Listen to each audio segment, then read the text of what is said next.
Welcome to this explainer. Today we're diving straight into Chapter 6 of an 8-part tutorial by Virtualization Options LLC. They're a Colorado-based technology research and advisory group. And this specific chapter is an incredibly practical playbook built for system admins and tech support folks. If you already know your way around IPv4 troubleshooting, but are now staring down your organization's migration to IPv6, you are in the right place. We're going to completely rewire your networking muscle memory today. So, here's our playbook for diagnosing and curing the most painful real-world IPv6 failures. We'll start by unlearning our IPv4 habits, then tackle the dual-stack reality, solve those infamous PMTUD black holes, hunt down rogue RAs and tunnel traps, fix VPN and DNS leaks, and finally, lock in the IPv6 troubleshooting golden rules. Section 1. Unlearning IPv4 muscle memory. Resetting the baseline.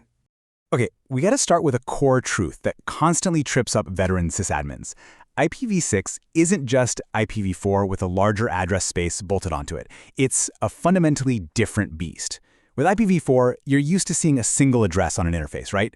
But with IPv6, an interface naturally has multiple addresses all at once. Seeing a link local address, a global unicast address, and temporary privacy addresses all sitting simultaneously on one interface, that's totally normal. It's not a misconfiguration. That is literally how it's designed to work. Because of this, a lot of the troubleshooting tools you've relied on for years just aren't going to work the same way. For starters, multicast replaces broadcast entirely in IPv6.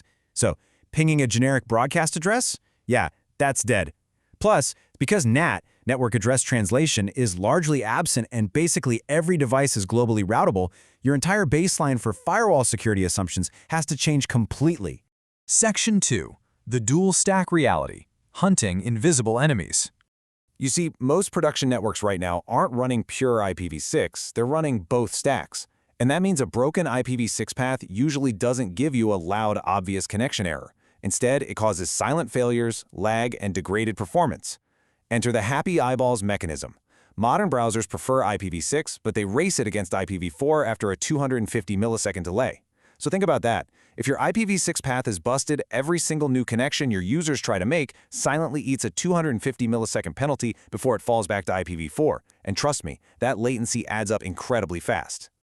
Now let's talk about duplicate address detection and how it can completely strand a host. Let's say a host sends out a neighbor solicitation.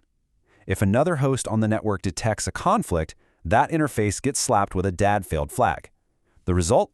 Absolutely zero global connectivity. We see this happen all the time with cloned virtual machines that end up sharing MAC addresses, which then generate duplicate IPv6 identifiers. Section 3. Solving PMTUD black holes. The classic symptom. This right here is arguably a sysadmin's absolute worst nightmare.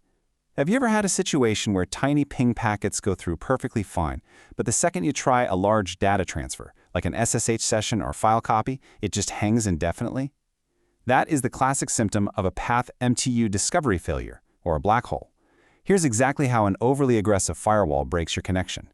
Your source sends a large IPv6 packet. Down the line, a router hits an MTU limit because the next link is smaller. So the router does its job and sends back an ICMPv6 type 2 packet too big message to warn the source.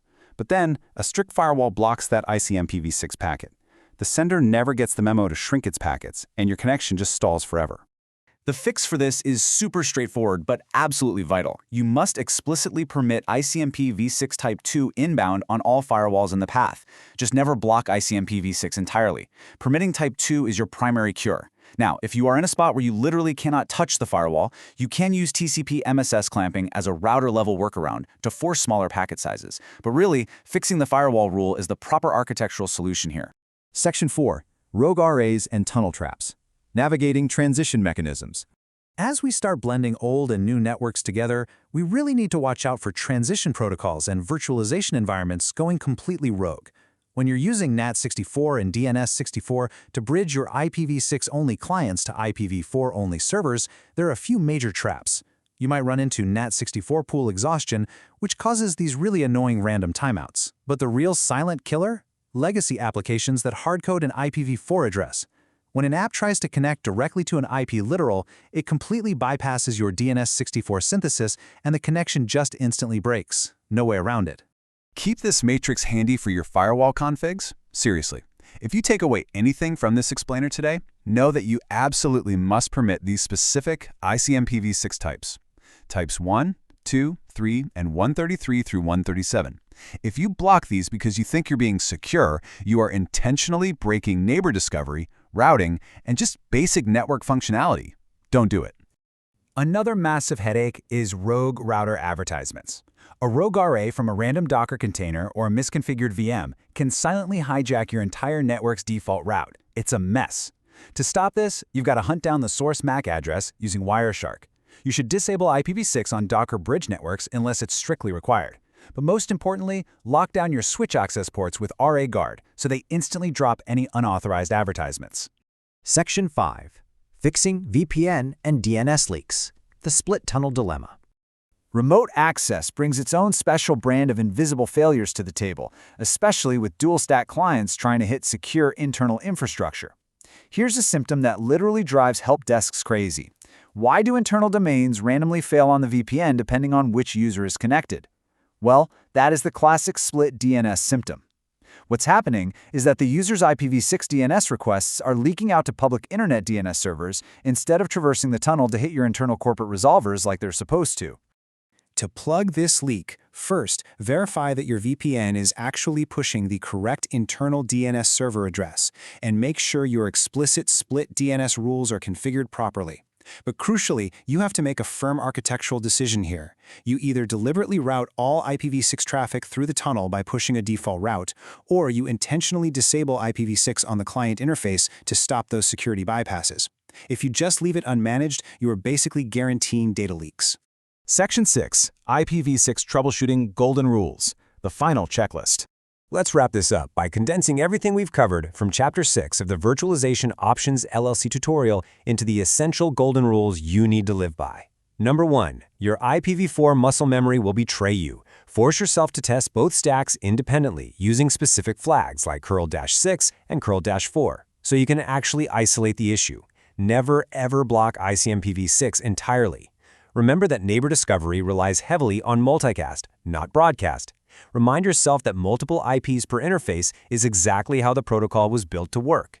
And always, always document your ISP prefix delegations comprehensively. So, I'll leave you with this absolutely crucial question to go investigate on your own networks today. Are your edge and internal firewalls currently dropping ICMP v6 Type 2 packets? Seriously, go check your firewall logs the second this explainer is over. Because if they are, you already have invisible connection failures happening right now.